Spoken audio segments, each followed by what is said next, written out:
A dying horse is found on the verge of collapse during a storm and brought to a hospital in a desperate bid to save its life. But as the fight for its survival begins, shocking truths about its past start to emerge. What led to this majestic creature's fall from grace? And why is one man willing to risk everything to protect it? This story will take you on a journey of hope, resilience, and the fight for redemption. Before we get into the story, comment below where in the world you are watching from today. Nathan sat in his worn leather armchair, the whiskey in his glass catching the flashes of lightning from outside. His leg ached worse than usual tonight. The old injury always flared up during storms.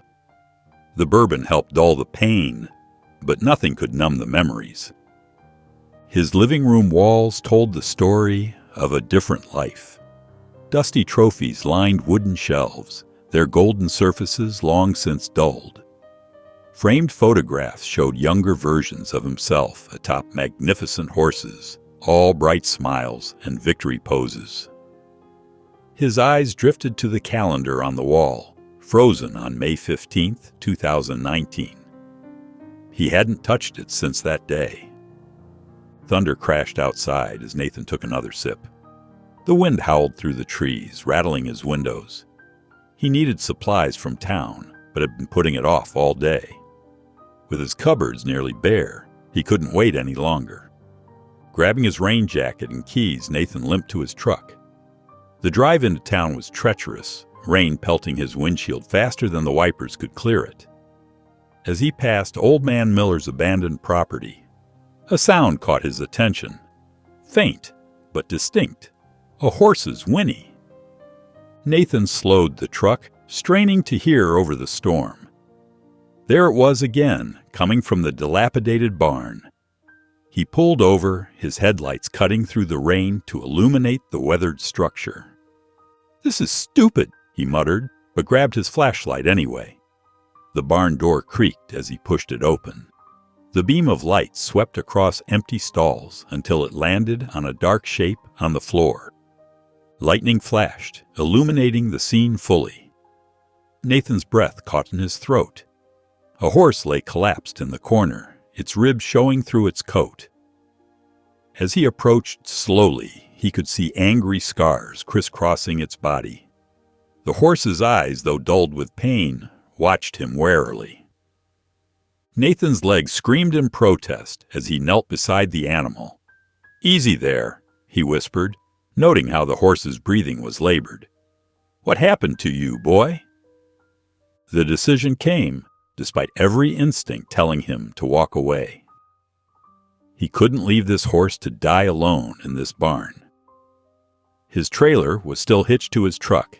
He hadn't used it since the accident, but it would have to do. Getting the horse up was a struggle. Nathan spoke constantly in low, soothing tones as he worked, trying to gain its trust. The animal was weak, but still fought against him, driven by fear. "I don't know what you've been through, but I'm not leaving you here," Nathan promised, finally managing to guide the horse into the trailer. He secured the door and limped back to the driver's seat, his clothes soaked through. As Nathan pulled onto the road toward the equine hospital in Bedford, his hands trembled slightly on the steering wheel. The rain continued to pour, but for the first time in years, he felt something besides numbness. Purpose. Chapter 2. The Fight to Save Blaze. Nathan burst through the equine hospital doors, rainwater dripping from his clothes onto the pristine floor. "I need help," he called out, his voice echoing through the quiet hallway. "There's an injured horse in my trailer." Dr. Elena emerged from an examination room, her stern expression matching her crisp white coat. "Sir, you need to calm down and—" "Please," Nathan interrupted, limping toward her. "There's no time." Within minutes, they were at the trailer. Dr. Elta's professional demeanor shifted as soon as she saw the horse. Her hands moved expertly over the animal's body, checking vital signs and assessing injuries. Her face grew increasingly grave. "This is severe," she said, directing her assistants to help move the horse inside. Shattered left front leg. Extreme malnutrition. She paused, running her fingers over the numerous scars. And clear signs of long-term abuse. Under the bright hospital lights, the horse looked even worse. Its coat was dull and patchy, its eyes clouded with pain. Dr. Elena turned to Nathan, her expression serious. Mr. Jackson. Nathan Jackson. Mr. Jackson, I'll be direct. Most people would choose to euthanize in this situation. The treatment required would be extensive and experimental. We're looking at multiple surgeries, months of rehabilitation, and even then, there's no guarantee. I'll pay for it, Nathan said without hesitation. Whatever it costs. Dr. Elena studied him carefully. This could run into tens of thousands of dollars. I have the money. Nathan shifted his weight, trying to ease the constant ache in his leg. I was a jockey once. Made good money, lived simple. Just tell me what needs to be done. After a long moment, Dr. Elena nodded. All right, but understand this. The surgery is risky. The horse might not make it. I understand. As the medical team prepped the horse for surgery, Nathan found himself alone in the waiting room. The vinyl chair squeaked as he settled into it, his wet clothes finally starting to dry. The fluorescent lights buzzed overhead, a sound that somehow made the memories even sharper. He could see it clearly now. The final race. The thundering of hooves, the roar of the crowd. Then the sickening moment when his horse's leg gave out at full gallop. The world had spun. The ground had rushed up to meet him. He remembered the crack of impact, the searing pain, the knowledge that everything was changing in that single instant. Nathan rubbed his leg absently, feeling the familiar ridges of scar tissue through his jeans. He'd never ridden again after that day. Couldn't even look at a horse without feeling the phantom pain of that fall. The surgery doors swung open. Dr. Elena emerged, her face unreadable as she approached him. Dr. Elena's expression softened as she approached Nathan in the waiting room. The surgery was successful, she said, watching relief flood his face. But, she added quickly, holding up a hand, we're not out of the woods yet. The recovery process will be long and difficult. There's still a chance his body might reject the pins we placed in his leg. Nathan nodded, his shoulders relaxing slightly. What can I do to help? Mr. Jackson, Dr. Elena's voice was gentle but firm. I need to advise against getting too emotionally invested. The road ahead is uncertain. I'm staying, Nathan interrupted. I'll help with his recovery, whatever he needs. Over the next few days, Nathan became a fixture at the hospital. He arrived early each morning, limping down the familiar hallway to the recovery stall. Hours passed as he sat nearby, speaking softly to the horse about nothing in particular. The weather, his old racing days, simple words of encouragement. The horse responded to his presence, growing calmer when Nathan was around. Even Dr. Elena had to admit the animal seemed to be healing faster than expected. During physical therapy sessions, Nathan helped guide the horse through gentle exercises, supporting its weight as it learned to trust its healing leg again. It was during one of these sessions that Nathan noticed something peculiar. Despite the injury, there was an unmistakable grace to the horse's movements, a distinctive gait he'd seen before. The way it carried itself, even while injured, sparked a memory. That evening, Nathan found himself hunched over his laptop, scrolling through old racing footage. His fingers flew across the keyboard, searching through race after race, until... There! He leaned closer to the screen, heart pounding. The footage showed a magnificent bay horse crossing the finish line, its stride exactly matching what he'd observed in the hospital. The announcer's voice crackled through his speakers. And Blaze takes the win! Nathan's hands trembled as he dug deeper, finding article after article about the rising star who had mysteriously disappeared from the racing circuit years ago. The resemblance was undeniable, even accounting for the current state of the injured horse. The markings matched perfectly. The next morning, Nathan burst into Dr. Elena's office, clutching printouts of his research. "It's Blaze," he said, spreading the papers across her desk.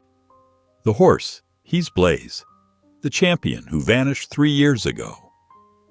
Dr. Elena studied the documents, her professional facade cracking slightly. "I had my suspicions," she admitted. "The bone structure, certain markings. But without documentation, I couldn't be certain." "You knew?" Nathan's voice rose slightly. "I suspected," she corrected. "But proving a horse's identity without papers isn't easy, especially in his condition." Nathan walked to Blaze's stall, his mind racing with questions. The horse nickered softly as he approached, pressing his nose against Nathan's outstretched hand. In the dim light, the scars on his body seemed to tell a story of betrayal and suffering. "We've both been through hell, haven't we?" Nathan whispered, gently stroking Blaze's neck. The early morning sun hadn't yet risen when Nathan arrived at the equine hospital the next day. His boots crunched on the gravel as he made his way to the barn, pitchfork in hand. The familiar ache in his leg seemed less noticeable these days, his mind focused on the task ahead. He worked methodically, cleaning stall after stall. The rhythmic movement of mucking brought an unexpected peace, and sweat beaded on his forehead despite the cool morning air, but he didn't mind. Being close to Blaze made it worth it. Dr. Elena found him there, finishing up the last stall. She leaned against the door frame, watching him work with an appraising eye. "You know, we have staff for this," she said. Nathan shrugged, wiping his brow. "I like keeping busy. Helps me stay close to him." "I've noticed." Dr. Elena's usual stern expression softened slightly. "Your dedication to Blaze. It's admirable. Would you like to learn more about his rehabilitation process? Proper techniques could make a real difference." Nathan's eyes lit up. "I'd appreciate that."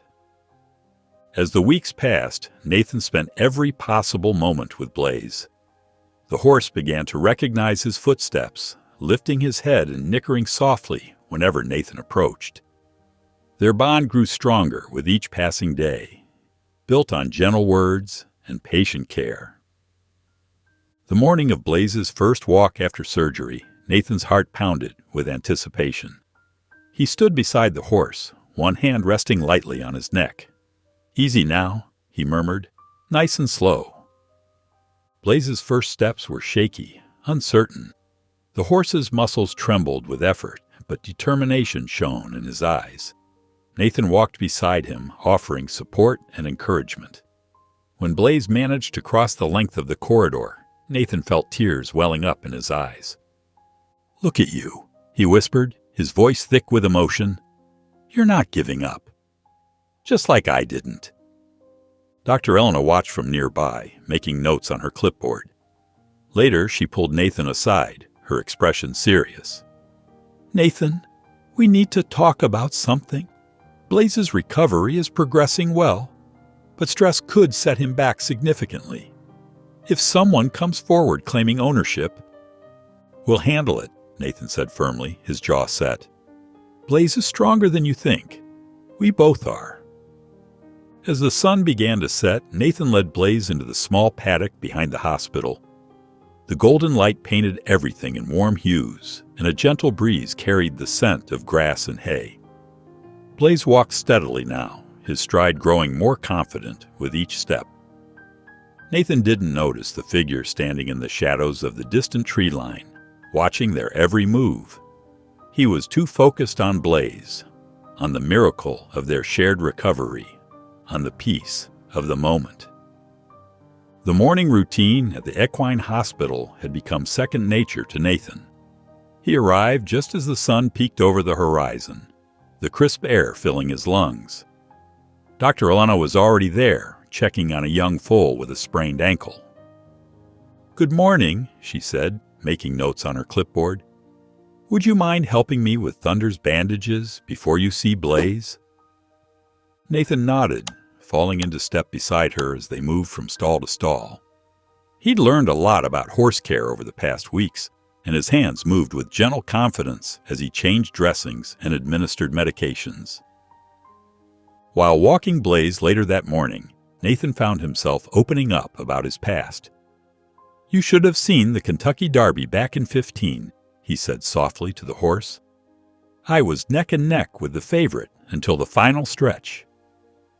Blaze's ears twitched at his voice, and Nathan smiled. "You know what that's like, don't you, boy?" The peaceful moment was interrupted by the sound of tires on gravel.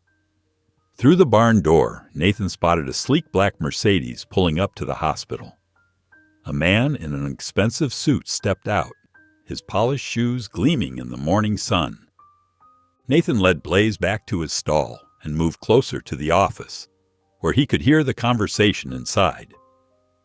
"I'm Calvin Moore," the man announced, his voice smooth and controlled. "I'm here about my horse, the one you've been treating. Racing name, Blazing Victory." Nathan's heart dropped. He peered through the office window, watching as Calvin pulled out a folder of documents. "As you can see, I have all the necessary paperwork proving ownership," Calvin continued. "Unfortunately, the horse proved to be a failed investment. I'm here to collect what's mine."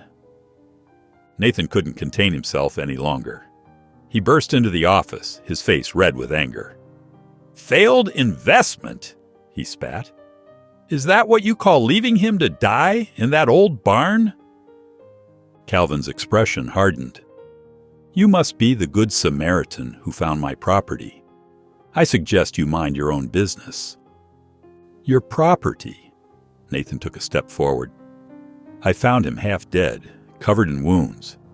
What kind of owner does that to their horse?" Dr. Elena stepped between them, her voice firm. "Mr. Moore, while your ownership papers appear to be in order, Blaze is still recovering from major surgery. Moving him now would be dangerous to his health." Calvin's jaw tightened, but he maintained his composure. "How long?" "At least another month," Dr. Elena replied. "Any attempt to transport him before then could undo all our progress." After a tense moment, Calvin nodded curtly. "Fine, 1 month, but keep your stable hand here in line." He shot Nathan a warning look. "And stay out of my affairs." Nathan watched through clenched fists as Calvin strode back to his car, the engine purring to life. As the Mercedes disappeared down the road, he made a silent promise to himself and to Blaze. He would find out what really happened to the horse, no matter what it took. Nathan's eyes burned as he stared at his laptop screen, the clock on his wall ticking past midnight. Empty coffee cups littered his desk while he scrolled through racing archives and news articles about Blaze. The horse's early career had been remarkable. 5 consecutive wins and record-breaking times that had the racing world buzzing with excitement. "Here you are," Nathan muttered, clicking on an article from 3 years ago. The headline read, "Rising Star, Blazing Victory Withdraws from $1 Million Race." He leaned closer, reading about how the horse had been pulled just hours before the biggest race of his career. The official statement cited a minor injury, but there were no follow-up stories, no rehabilitation updates. Blaze had simply vanished. Nathan reached for his phone and dialed a number he hadn't used in years. After 3 rings, a gruff voice answered. "Mike, it's Nathan Jackson." "Nathan, been a long time. What's got you calling at this hour?" "I need to know about Blazing Victory," Nathan said, getting straight to the point. "The horse that disappeared 3 years ago." There was a long pause on the other end. "That's a messy business, Nathan. Word was Calvin Moore had some heavy gambling debts. Rumors went around that he'd bet against his own horse in that big race." Nathan's hand tightened around the phone. "Go on." "When the racing board got suspicious, Calvin pulled Blaze from the race. Next thing anyone knew, both horse and owner had disappeared. Most folks assumed Calvin sold him overseas to cover his debts, but nothing was ever proven. The pieces started falling into place. Nathan thanked Mike and immediately drove to the hospital, despite the late hour. He found Dr. Elna doing her final rounds. "I need to show you something," he said, pulling out his laptop and showing her everything he'd found. Dr. Elena's expression grew more concerned as she read. "This is serious, Nathan. But it's all circumstantial. Without hard evidence, we can't stop Calvin from claiming his legal property." Nathan walked to Blaze's stall, where the horse nickered softly at his approach. "I'm not letting him take you," he whispered, reaching out to stroke the horse's nose. He turned back to Dr. Elena with determination in his eyes. "I need to find proof of what Calvin did." During the morning therapy session, Blaze's usual calm demeanor suddenly shifted. The horse's ears pinned back, and his muscles tensed as Dr. Elena tried to work on his injured leg. Nathan noticed the change immediately. It was the same nervous energy he'd seen since Calvin's visit. "Whoa, easy, boy," Nathan said softly, moving closer to Blaze's head. The horse's nostrils flared, his breath coming in quick bursts. Nathan recognized the signs of rising panic and knew he had to act fast. Drawing from his years of experience, Nathan began humming a low, steady tune, something he used to do before races to calm nervous horses. He kept his movements slow and deliberate as he stroked Blaze's neck. "That's it," he murmured. "You're safe here." Gradually, Blaze's breathing steadied. His ears swiveled forward, focusing on Nathan's voice. Dr. Elna watched in amazement as the horse completely relaxed under Nathan's touch. "I've never seen anything like it," she said, shaking her head. "He trusts you completely. Most horses who've been through trauma take months, even years, to build that kind of bond." Nathan continued grooming Blaze while Dr. Elna finished the therapy session. The horse stayed calm, occasionally nudging Nathan's pocket for treats. But despite this progress, Nathan couldn't shake the knot of worry in his stomach. Every time he looked at Blaze, he thought about Calvin's threat to reclaim him. "What if we can't protect him?" Nathan asked quietly, more to himself than Dr. Elna. "We'll do everything we can," she replied, but her tone carried a note of concern. "Just keep focusing on his recovery for now." Later that afternoon, Nathan was mixing Blaze's feed when he heard footsteps approaching. The hospital receptionist held out an official-looking envelope. "This just came for you, Mr. Jackson. Required signature." Nathan's hands trembled slightly as he opened the envelope. Inside was a formal legal notice demanding Blaze's immediate return to Calvin Moore's custody, citing proof of ownership and threatening legal action if Nathan interfered. The paper crumpled in Nathan's grip as anger surged through him. He stormed into Blaze's stall, the horse greeting him with a gentle nicker. Nathan's fury melted as he looked into those trusting eyes. Sinking down onto a hay bale, Nathan pulled out the crumpled notice.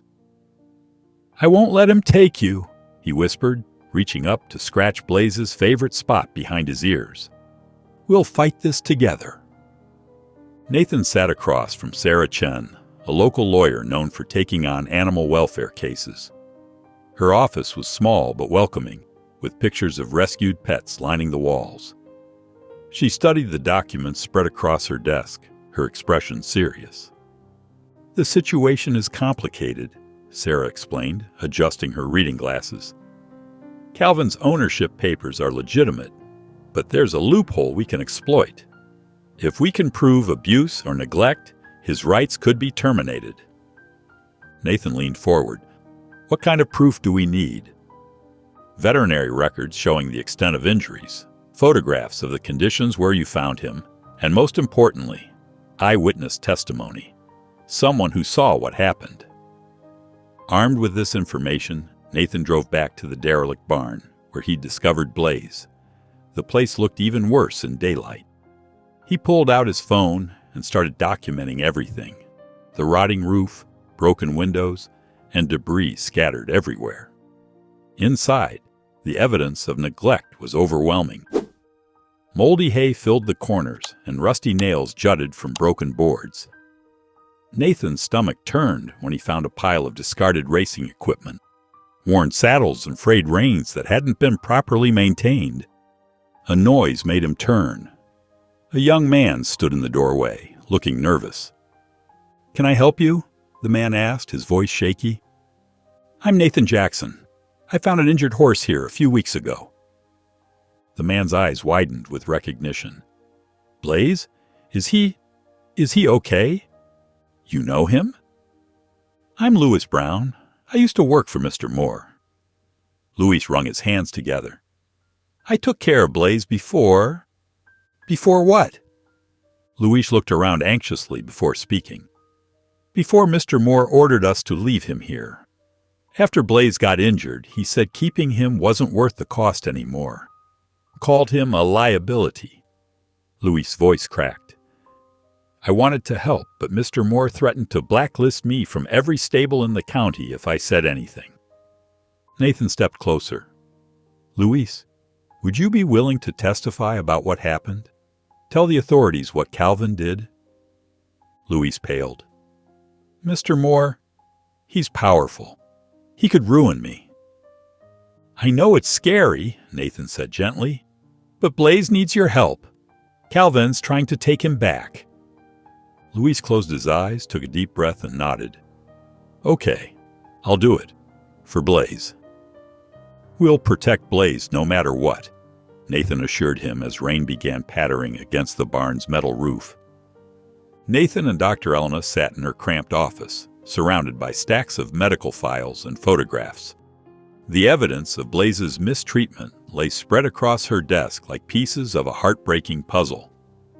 "These X-rays show multiple stress fractures that never properly healed," Dr. Elena explained, pointing to the images. "And look at these tissue samples. There's evidence of prolonged malnutrition." Nathan carefully organized each document, his hands trembling slightly. "And these scars?" he asked, holding up a close-up photo of Blaze's flanks. "Consistent with excessive whipping," she replied, her voice tight with professional restraint. "The pattern suggests it happened repeatedly over months." They worked through the morning, compiling a detailed timeline of Blaze's injuries. Dr. Elena's initial examination notes painted a grim picture: severe dehydration, infected wounds, and dangerous weight loss. Later that day, Nathan drove to meet Louis at a small diner just outside town. The young man looked better than their last meeting, though his hands still fidgeted with his coffee cup. "There's more you need to know," Louis said, glancing around the nearly empty restaurant. "Mr. Moore, he wasn't just neglectful. He was cruel." Louis described how Calvin had pushed Blaze beyond his limits, forcing him to race despite clear signs of exhaustion. He'd inject him with stuff, I don't know what exactly, but it wasn't legal. Said it would make him faster. Nathan recorded everything on his phone as Louis continued. The day Blaze got injured, he shouldn't have been racing at all. He was favoring his left leg that morning, but Mr. Moore wouldn't listen. The next morning, Nathan met with Sarah Chen again. She examined each piece of evidence methodically: the medical records, the photographs, Louis' recorded testimony, and the documentation of the barn's conditions. "This is strong," she said, but her expression remained cautious. "The physical evidence combined with Louis's testimony makes a compelling case for criminal neglect." She leaned back in her chair, tapping her pen against the desk. "But Nathan, you need to understand. Calvin Moore has connections. He'll hire the best lawyers, and they'll try to discredit everything we present." Nathan walked over to her office window, which overlooked the parking lot where he could see the equine hospital in the distance. He thought of Blaze, who was growing stronger each day, but still bore the physical and emotional scars of his ordeal. "We're not losing this fight," he whispered, his resolve hardening as he thought of everything Blaze had endured. The morning paper's headline hit Nathan like a punch to the gut. local man accused of horse theft in high-stakes legal battle. Calvin's counterclaim painted Nathan as an opportunist who had stolen a valuable racehorse and concocted abuse allegations for financial gain. Reporters gathered outside the equine hospital, their cameras flashing through the windows. Dr. Elna paced her office, clearly agitated. "This is exactly what I was worried about," she said, gesturing at the crowd outside. "The constant commotion, the stress. It's not good for any of our patients, especially Blaze." Nathan watched as another news van pulled into the parking lot. "Maybe this isn't all bad," he said quietly. "People need to know what Calvin did." Despite Dr. Elna's concerns, Nathan began speaking to select journalists. He showed them photographs of Blaze's injuries and shared the documented evidence of neglect. One reporter in particular seemed deeply moved by Blaze's story. "The public deserves to know how Calvin Moore treats his animals," Nathan told her, his voice steady and clear. "This isn't just about one horse. It's about holding people accountable." Dr. Elna watched from the doorway, her expression torn between worry and understanding, as Nathan detailed Blaze's recovery journey to the press. That night, after the reporters had finally gone home, Nathan made one last check on Blaze before heading home. As he approached the stall, his heart stopped. The door hung crooked on its hinges, and equipment lay scattered across the floor. Nathan rushed inside, his breath catching in his throat. Blaze stood in the corner, ears pinned back, but otherwise unharmed. The stall's latch had been deliberately loosened, and several pieces of therapy equipment were broken. With shaking hands, Nathan called the police. As he waited for them to arrive, he pulled up a chair next to Blaze's stall. He knew without a doubt that Calvin was behind this, a warning perhaps, or a failed attempt to reclaim Blaze by force. "I'm not leaving you alone," Nathan whispered to Blaze, settling in for a long night. He reached out to stroke the horse's neck, feeling the strong pulse beneath his hand. "Not for a second." The police arrived soon after, photographing the damage and taking Nathan's statement.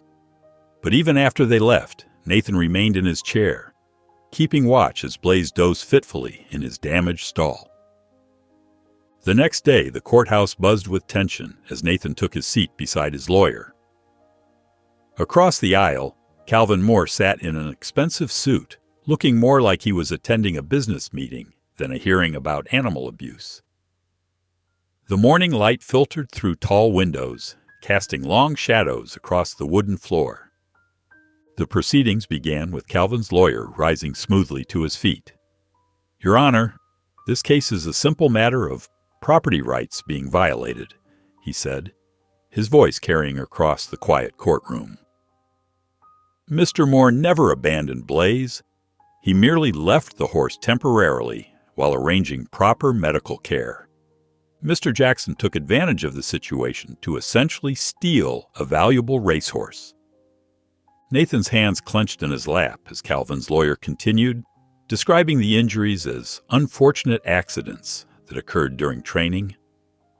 The lawyer painted Calvin as a concerned owner who had always intended to return for Blaze once he had secured proper medical treatment. When Nathan's lawyer presented their evidence, the atmosphere in the courtroom grew heavy. Photographs of Blaze's injuries flashed across the screen. The infected wounds, the malnutrition, the broken leg that had been left untreated. Dr. Elena's detailed medical reports followed, documenting weeks of intensive care. Then Luis took the stand. The young man's hands trembled as he gripped the railing, but his voice grew stronger as he spoke about his time working at Calvin's stables. "Mr. Moore ordered us to keep training Blaze even after his injury," Luis testified, his words coming faster now. "When the horse couldn't run anymore, he told us to leave him in that old barn. Said it was cheaper than putting him down." Calvin's lawyer rose for cross-examination, his expression predatory. "Mr. Brown, isn't it true that you were fired from your position at the stables?" "Yes, but..." "And isn't it convenient that you're now testifying against your former employer? Perhaps hoping for some financial compensation?" Louise's face flushed red. "No! I'm here because what happened to Blaze was wrong. I should have spoken up sooner." As the judge called an end to the day's proceedings, Nathan caught Calvin's eye across the courtroom. Calvin's smile was small, but unmistakably smug, as if he knew something Nathan didn't. Outside the courthouse, Nathan's lawyer pulled him aside. "This isn't over," she warned. "Calvin has resources and he knows how to use them. We need to be prepared for a long fight." Nathan nodded grimly. "I don't care how long it takes. I won't let him win." That evening, Nathan visited Blaze at the hospital. The horse nickered softly as Nathan approached, reaching out to nuzzle his shoulder. Nathan stroked Blaze's neck, feeling the strong muscles that had begun to rebuild during his recovery. "We'll see this through," he whispered to Blaze, pressing his forehead against the horse's warm neck. The morning mail brought more than bills and circulars to Nathan's farmhouse. Among the stack of envelopes was one without a return address. His hands trembled slightly as he tore it open. Inside, cut-out magazine letters spelled out a clear message. "Drop the case, or you'll regret it. Some horses aren't worth dying for." Nathan's jaw clenched as he read the words again. The paper crinkled in his tight grip. He knew exactly who was behind this, even without proof. Later that day, he stopped at May's Diner for lunch, needing a break from the stress. The bell above the door chimed as he entered, and there, sitting at the counter, was Calvin Moore himself. Calvin's expensive suit looked out of place among the vinyl seats and Formica tabletops. Nathan's appetite vanished, replaced by a surge of anger. He marched straight to where Calvin sat sipping coffee. "Nice letter," Nathan said, his voice low but firm. "Cutting out magazine letters? That's pretty childish, even for you." Calvin turned slowly on his stool, regarding Nathan with cool amusement. "I have no idea what you're talking about." He dabbed his mouth with a napkin. "But since you're here, let me give you some friendly advice. You're in over your head, Jackson. Do you really think you can match my legal team? My resources?" "You don't have the resources to beat me," Calvin continued, his voice dripping with condescension. "Save yourself the embarrassment and walk away." Nathan's fists clenched at his sides. The diner had gone quiet, other patrons pretending not to watch the confrontation. Without another word, Nathan turned and stormed out, letting the door slam behind him. At the hospital, Nathan found Blaze pacing in his stall, his hooves clicking nervously against the concrete floor. Dr. Elena stood watching with concern, making notes on her clipboard. "He's been like this all afternoon," she said as Nathan approached. "Horses are sensitive to stress, and he's picking up on all the tension around him." Nathan entered the stall slowly, speaking in soft, soothing tones. "Hey, buddy, it's okay." Blaze's ears flicked toward his voice, but the horse continued pacing. Dr. Elena leaned against the stall door. "He needs stability right now. Any disruption to his routine could set back his recovery." Nathan nodded, pulling up a bale of hay to sit on. "Then I'll stay with him tonight." He reached out to stroke Blaze's neck as the horse passed. "We'll get through this together, boy. I promise." Dr. Elena left them alone, and Nathan settled in for the night, watching as Blaze gradually calmed under his steady presence. Nathan arrived early at the Riverside Training Center, where several local horse trainers gathered for their morning routines. The familiar sense of hay and leather filled the air as he walked through the barn, nodding to familiar faces. Some trainers quickly looked away when he approached, while others offered sympathetic smiles but kept their distance. "Calvin's got half the county scared to speak up," muttered Tom, an old colleague, as he hurried past with a bucket of feed. But just as Nathan's spirits began to sink, a woman with silver-streaked hair and weathered hands approached him. "I heard you're taking on Calvin Moore," she said, extending her hand. "I'm Maggie Davis." Nathan shook her hand, noting the strength in her grip. "I am." though most folks seem afraid to get involved. Well, I'm not most folks, Maggie replied, her eyes bright with determination. And I've got something you need to see. In her office, a small room cluttered with racing memorabilia and filing cabinets, Maggie pulled out several folders. I've been keeping these for years, she explained, spreading documents across her desk. Training schedules showing overworked horses, medical records that were altered, contracts with dangerous clauses hidden in the fine print. Nathan's eyes widened as he examined the papers. Each document revealed another layer of Calvin's negligence and manipulation.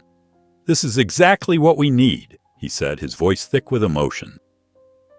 Later that day, at the equine hospital, Nathan watched Blaze trot confidently around the paddock.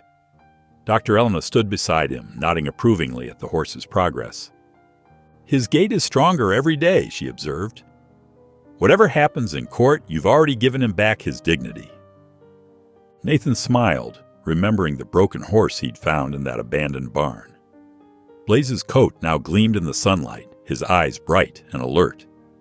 The sight strengthened Nathan's resolve to win their legal battle. That evening, Nathan drove back to Maggie's to thank her properly for her help. He found her in the barn, brushing an elderly mare.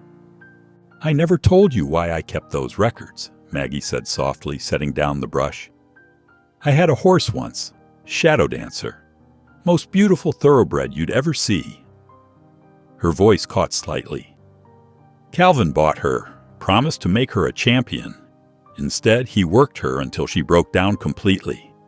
By the time I found out what was happening, it was too late. Nathan listened quietly as Maggie continued. I couldn't save Shadow Dancer, but you're doing what I couldn't, standing up to him, fighting back. She met his eyes firmly. Don't let him win this time. The courthouse buzzed with tension as Nathan's lawyer presented Maggie's meticulously kept records. The evidence painted a damning picture.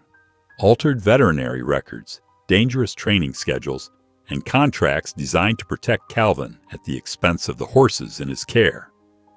These documents show a clear pattern of neglect and exploitation, Nathan's lawyer explained, her voice steady as she displayed the evidence on a projector screen. Mr. Moore consistently prioritized profit over the well-being of his animals. Louis sat straighter in the witness chair as he added to his earlier testimony. His voice, once shaky, now carried conviction. I saw him push injured horses to race. When they couldn't perform anymore, they'd disappear, just like Blaze was supposed to. The judge studied the documents carefully, her expression grave. Nathan noticed Calvin shifting uncomfortably in his seat for the first time since the trial began.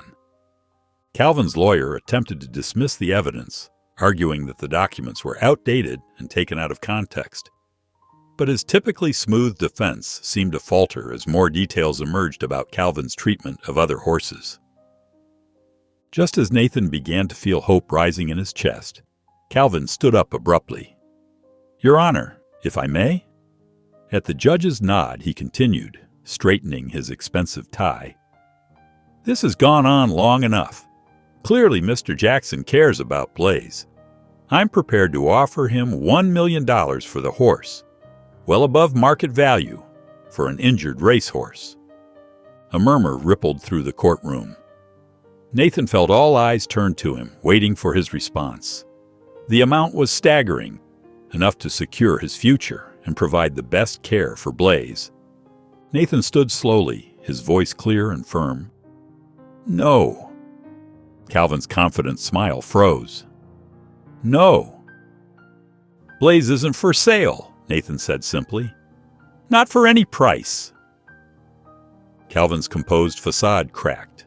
His face reddened as he realized his money couldn't solve this problem. You're making a mistake, he snapped, his cultured voice rising sharply. You have no idea who you're dealing with. The judge called for order as Calvin's lawyer tried to calm his client. Nathan gathered his papers quietly, ignoring Calvin's glare, and drove straight to the equine hospital.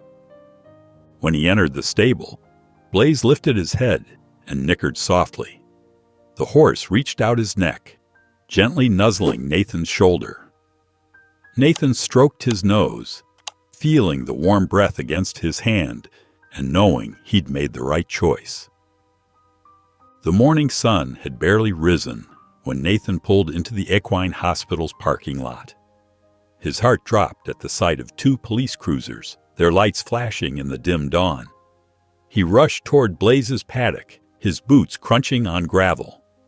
The scene made his blood boil. The fence was smashed in several places, and someone had scattered broken glass across the ground. Blaze stood trembling in the corner, his eyes wide with fear. Officer Martinez was taking photos while her partner interviewed one of the night staff. This happened around 3 a.m., the officer explained to Nathan. Security cameras were disabled beforehand. Very professional job. Nathan clenched his fists. It was Calvin Moore. I know it was him. Without evidence, Mr. Jackson, we can't prove anything. Dr. Elena appeared beside them, her face drawn with worry. She pulled Nathan aside, speaking in low, urgent tones. We need to think about Blaze's safety first. This is escalating too quickly. I won't let Calvin win by running away, Nathan argued, watching as Blaze paced nervously in his damaged enclosure. This isn't about winning or losing, Dr. Elena insisted. That horse trusts you. He depends on you. We need to get him somewhere safe before something worse happens.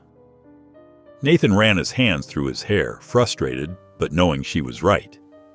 Where would we even take him? I called Maggie, Dr. Elena said. She has a private farm about an hour from here. It's secluded, well protected. She's offered to help.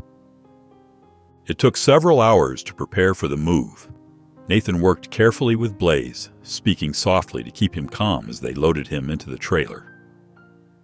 The horse's ears flicked back and forth, but he followed Nathan's lead trustingly. The drive to Maggie's farm wound through back roads and thick woods. When they arrived, Nathan was relieved to see the sturdy fencing and security cameras that surrounded the property. Maggie met them at the gate, her face determined. Blaze's new stall was spacious and clean with fresh hay and a view of rolling pastures.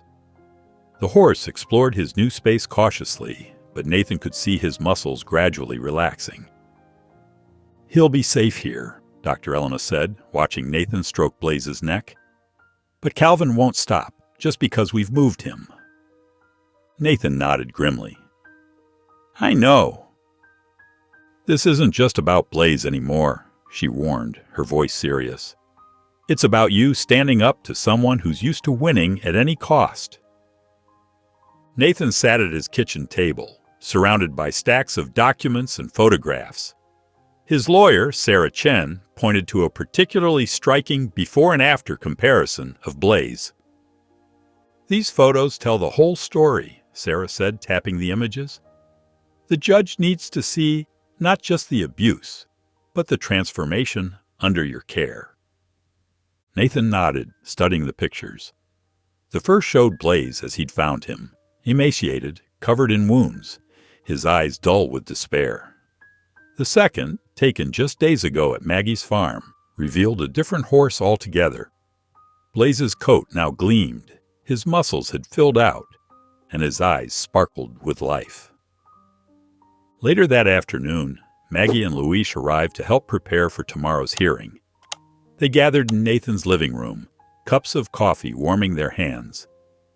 Remember when Calvin made us work those horses in the rain? Luis said, his voice stronger now than when he'd first agreed to testify. No proper shelter, no break in the schedule, no matter how bad the weather got. Maggie reached over and squeezed Luis's shoulder. Your testimony matters, Luis. Every detail helps show the pattern. Dr. Elena's statement arrived by courier. 3 pages that detailed Blaze's injuries, recovery, and the remarkable bond he'd formed with Nathan. Her clinical observations carried weight, but it was her closing paragraph that moved Nathan most. In my 20 years of veterinary practice, I have never witnessed such dedication to an animal's recovery. nor such a profound connection between horse and caregiver. As evening approached, Nathan drove to Maggie's farm for one last visit with Blaze. The horse nickered softly when Nathan appeared at his stall, stretching his neck out for scratches. "Big day tomorrow, buddy," Nathan murmured, running his hands along Blaze's neck. The horse's coat felt like silk beneath his fingers, so different from the matted, neglected horse he'd found in that abandoned barn. Nathan thought about their journey, the surgeries, the physical therapy, the sleepless nights, and the small victories that had led to this moment. Blaze had shown him that healing was possible, that trust could be rebuilt, that second chances were worth fighting for. "No matter what happens tomorrow, we've already won," Nathan whispered, pressing his forehead against Blaze's. The horse breathed softly, his presence calm and steady. The stars were bright overhead as Nathan drove home, his headlights cutting through the darkness. The road ahead was clear, much like his resolve for tomorrow's battle. Nathan arrived at the courthouse before sunrise, his dress shirt crisp and tie perfectly knotted. He paced the courthouse steps, watching the morning fog lift as the town slowly came to life. By 9 o'clock, the parking lot had filled with cars, and a small crowd of reporters huddled near the entrance with their cameras ready. Inside, the wooden benches creaked as people filed in. Nathan recognized faces from around town. The owner of the local diner, teachers from the high school, and fellow horse trainers. They nodded at him encouragingly as he made his way to the front. Calvin strode in with 3 lawyers, all wearing expensive suits that seemed out of place in the modest courtroom. He smirked at Nathan as he passed, adjusting his gold cufflinks with deliberate slowness.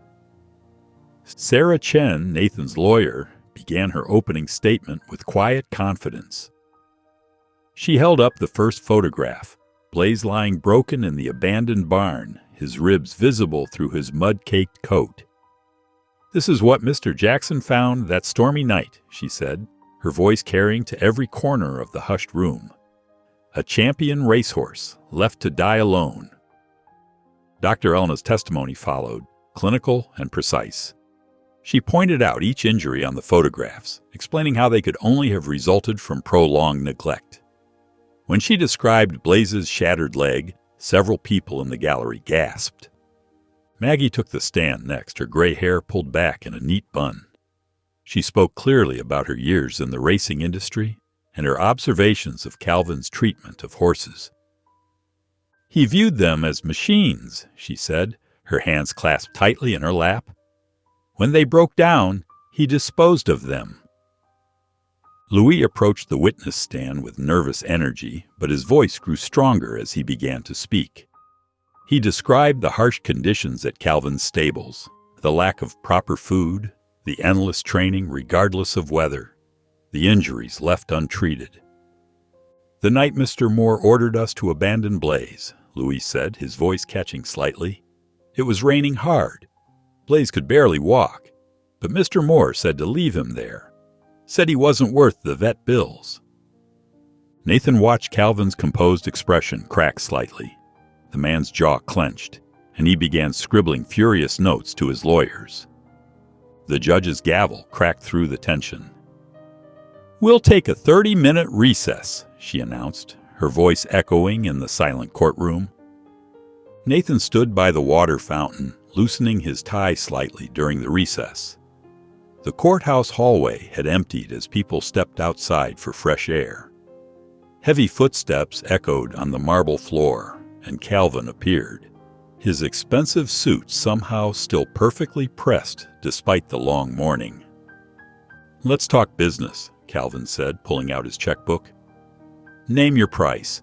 Double whatever you think Blaze is worth." Nathan shook his head.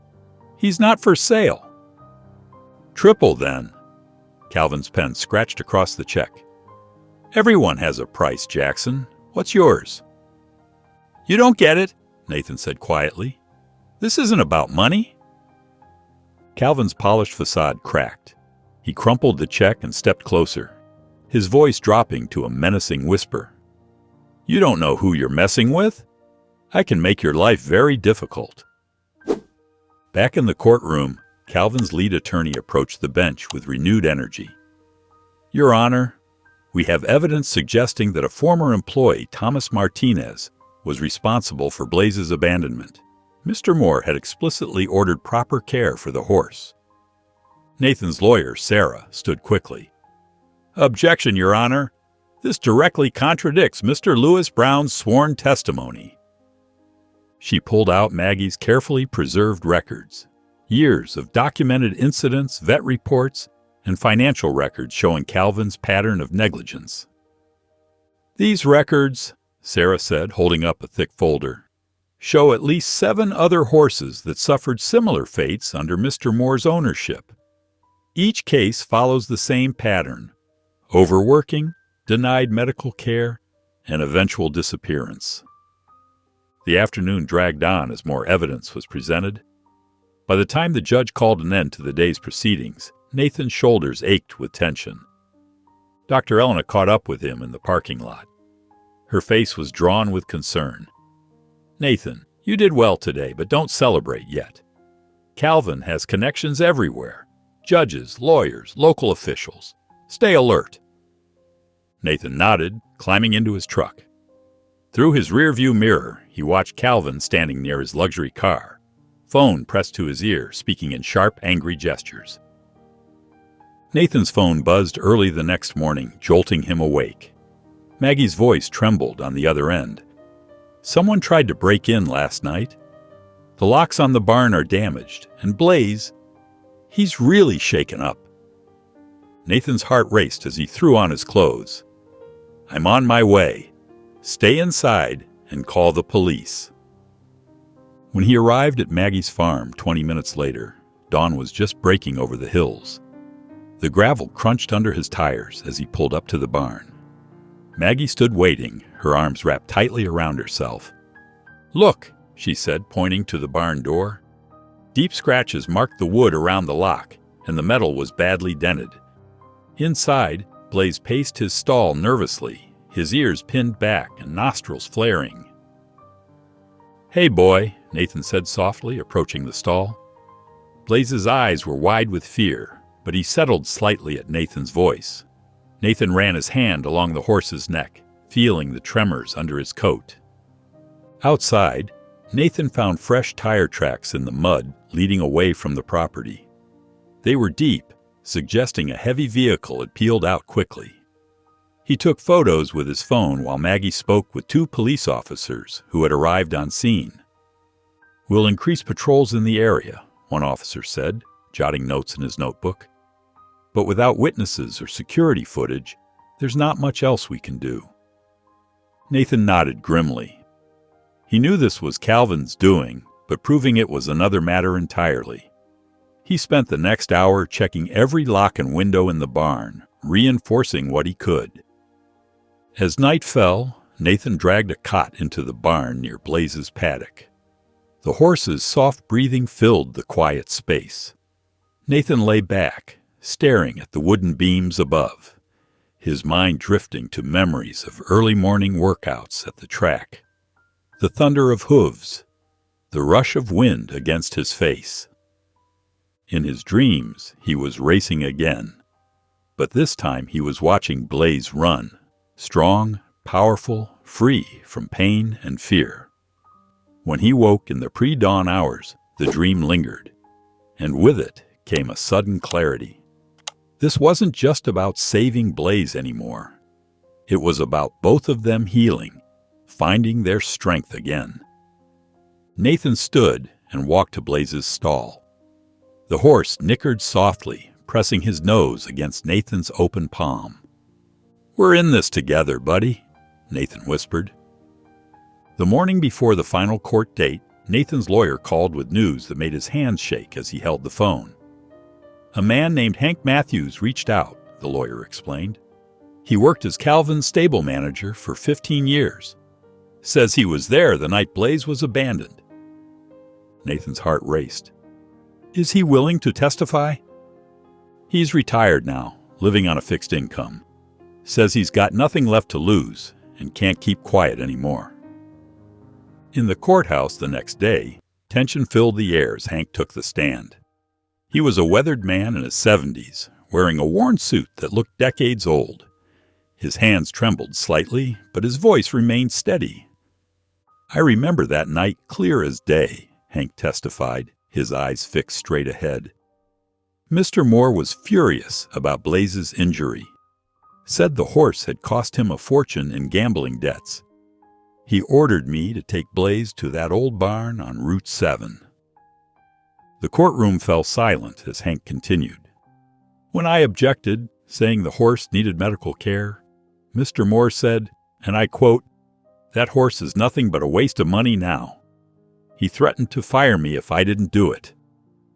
Calvin's face reddened as Hank's testimony corroborated everything Louise and Maggie had already shared. His lawyer attempted to discredit Hank during cross-examination, but the old man's story remained unwavering. "I've carried this guilt for too long," Hank said, his voice cracking. "I should have stood up to him that night. But I was afraid. I'm not afraid anymore." When the final statements concluded, the judge announced she needed time to deliberate. Calvin shot up from his seat, nearly knocking over his chair. "This is ridiculous," he snarled, storming toward the exit. "You'll all regret this." Nathan watched him go, his heart pounding, but hope rising in his chest. That evening, he visited Blaze at Maggie's farm. The horse greeted him with a gentle nuzzle, and Nathan stroked his neck. "We're almost there," he whispered to Blaze. The morning sun cast long shadows across the courthouse steps as Nathan made his way through the growing crowd. Familiar faces dotted the gathering. Dr. Elena, Maggie, Louise, and even some of his old racing colleagues had come to show their support. Reporters clutched notepads and microphones, their questions blending into a steady buzz. Inside the courtroom, Nathan's hands trembled slightly as he smoothed his tie. He thought of everyone who had helped him reach this moment. Dr. Elena's unwavering medical care, Maggie's courage in coming forward, Louise's honest testimony despite his fears, and Hank's final damning evidence against Calvin. The bailiff's voice cut through the murmurs. "All rise." The judge settled into her chair, her expression unreadable as she opened a thick folder of documents. Calvin sat rigid in his expensive suit, jaw clenched. "After careful consideration of all evidence presented," the judge began, her voice clear and measured, "this court finds substantial proof of neglect and abuse under Mr. Moore's ownership of the horse known as Blaze." She detailed the evidence, the medical records, the witness testimonies, the pattern of mistreatment, her words growing more pointed with each example. "Mr. Moore's actions demonstrate a complete disregard for the welfare of this animal." Nathan held his breath as she continued. "Therefore, this court grants full custody and ownership rights of Blaze to Nathan Jackson, effective immediately. Mr. Moore is furthermore barred from owning or training horses in this county for a period of 5 years. The courtroom erupted. Calvin leaped to his feet, face purple with rage. "This is absurd! I'll appeal!" He stormed toward the exit, shouldering past reporters as his lawyer hurried after him. Outside, camera flashes burst around Nathan as reporters pressed close, microphones thrust toward his face. Questions flew from all directions. But Nathan remained calm, thinking of the scared, injured horse he'd found that stormy night.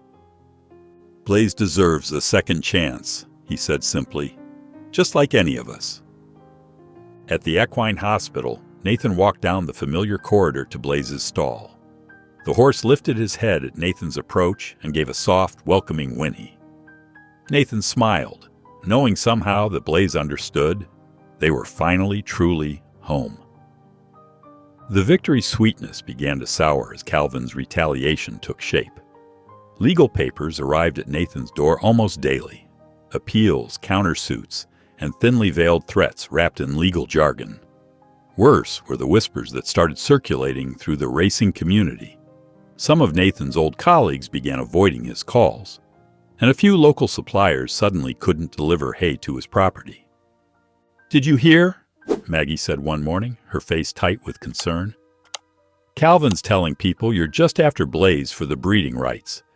Says you're planning to exploit him just like everyone else." Nathan's stomach churned, but he kept his voice steady. People who matter know the truth. Despite the pressure, Nathan threw himself into Blaze's rehabilitation. Every morning, he and Maggie worked with the horse, starting with gentle exercises to build muscle and confidence. Blaze responded eagerly to their patient approach, his eyes bright and coat gleaming with renewed health. "Look at him," Maggie said proudly as Blaze mastered a new training exercise. "He's not just surviving anymore, he's thriving." The media coverage of the trial had sparked public interest in animal welfare. Local newspapers ran follow-up stories about Calvin's history of misconduct, and former employees began speaking out. Each new revelation chipped away at Calvin's carefully constructed facade. Dr. Elena noticed the shift in public opinion during her regular checkups on Blaze. "3 other horse owners called me this week," she told Nathan. "They're all pulling their animals from Calvin's remaining stables. His reputation's finally catching up to him." One evening, as Nathan finished the day's training session, his phone buzzed with an anonymous text message. The sender claimed to have proof of Calvin's involvement in race-fixing and illegal gambling operations. Attached were photographs of documents showing suspicious betting patterns and large cash transfers. Nathan's hand shook as he forwarded everything to his lawyer and the proper authorities. He'd seen enough corruption in racing to recognize genuine evidence when he saw it. Standing by the paddock fence, Nathan watched as Blaze galloped freely, his stride strong and confident. The horse's mane caught the evening light, and for a moment, all the stress of Calvin's harassment faded away. "We're finally moving forward," Nathan whispered, feeling the truth of those words settle deep in his bones. The next day, Nathan stared at the invitation letter from the Hope Valley Children's Foundation, his fingers tracing over the embossed letterhead. They wanted Blaze to be part of their annual charity event for underprivileged kids. The thought of putting Blaze in front of a crowd made his stomach tighten. "He's ready," Dr. Elena assured him, watching Blaze trot confidently around the paddock. "Look at him. He's not that frightened horse we found anymore." After a long moment, Nathan nodded. Maybe it's time to show people what healing looks like. The day of the event dawned bright and clear. Nathan arrived early to help set up the small arena at the local fairgrounds. Colorful banners fluttered in the breeze, and excited chatter filled the air as children began arriving with their families. Blaze stood calmly in his temporary stall, his coat gleaming in the morning sun. When the first group of children approached, Nathan held his breath, but Blaze simply lowered his head, letting tiny hands pat his nose. "Was he really hurt before?" a small girl asked, her eyes wide as she stroked Blaze's neck. "He was," Nathan replied softly, "but he never gave up." Throughout the morning, Blaze demonstrated simple tricks and gentle movements, carefully choreographed to show his recovery. Children laughed in delight as he bowed and followed Nathan's voice commands. Even the most timid kids found courage to approach him.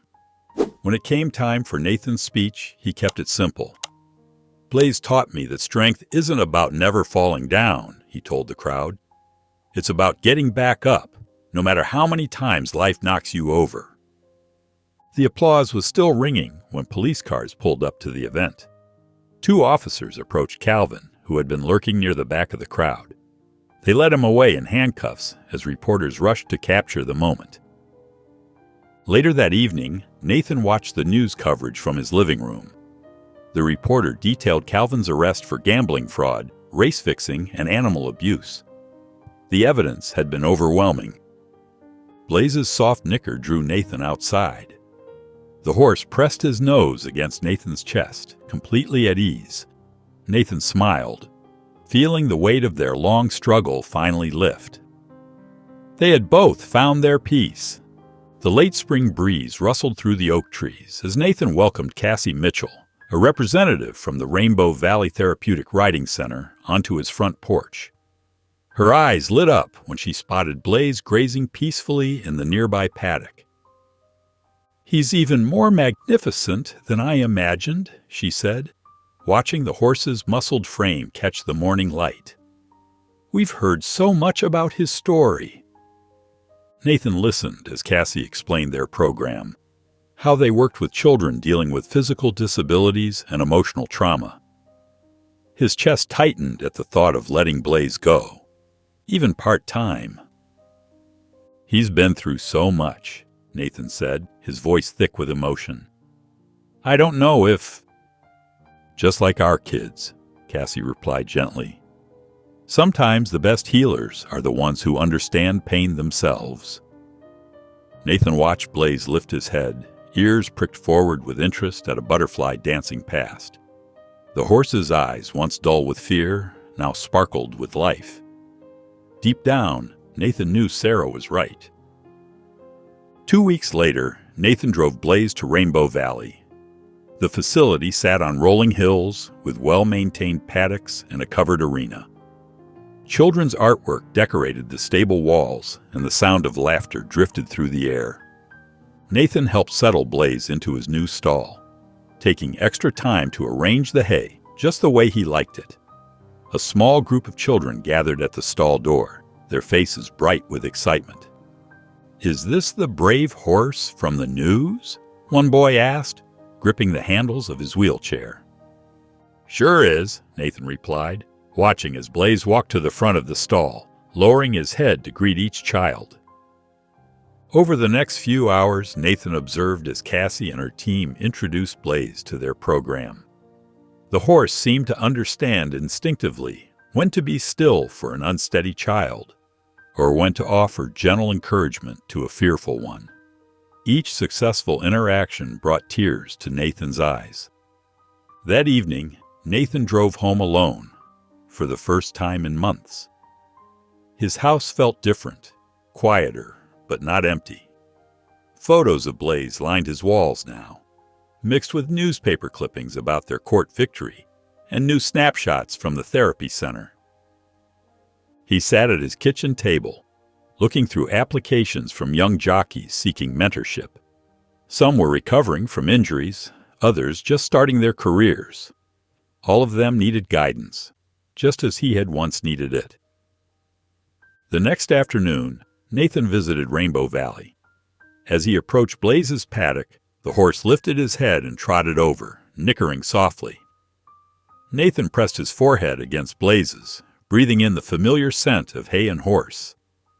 "Oh, we made it, buddy," he whispered as the sun painted the sky in shades of gold. If you enjoyed the story of Blaze and Nathan, I handpicked this next story that you will enjoy. Please don't miss this one. Click here to watch it.